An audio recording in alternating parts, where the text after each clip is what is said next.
Koia ia. Ke whakamalo ia. Seke.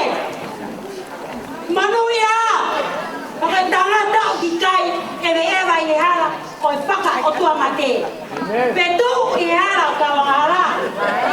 Penofo i nofo a waa manki. Ka ko ene fiefia. Oku le pare o sihowa.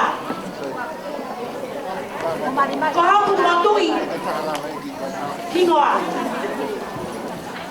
Ko luseane pare ke toa halai walu whanonga wainga. Taki moia ka kumpua ko whanonga tanoa. Ko pisita whae tahine mari. Koe moko puna ia o sione tuarau. Ko pare ki he toa, koe moko punau o William Tupou. Ko sione tuarau, ko William Tupou. Koe whanau ia a mere hifo, koe o vevine o uloki ahome. Ko kaki o hinga inia, whare ahome, koe ho eiki, ko ki mautonu, ko peito, whakataane, whaite, tani whekau. Kai ka mau ka kunga ke eiki. Ko hinga mai hen whatahai, ko ereni o tukolo. He koi ofe whineia, o taniera o tukolo, koe te hina o ahome. Kau ki hen me whangamoko puna. Ai whai waki ai au. Kusane halai walu kono na hen kau ria wako to ape.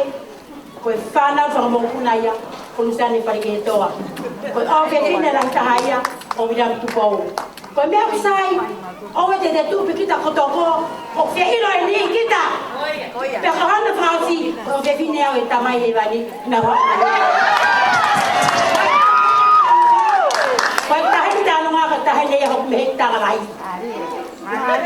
Koe taku peki ai ka le whai e mau ki taunga. Ke sani te ia, peni pe taha. Ka koe te iai, koe mea ia kulau. O whātu ke tamasi ki hofoa. Whaka o tua, hono mea.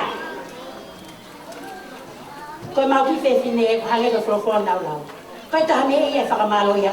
Koe toko taha o kunofa sia siova. Opa ke mō maka pau ke mō alo, o se unga pēk o matara a kia.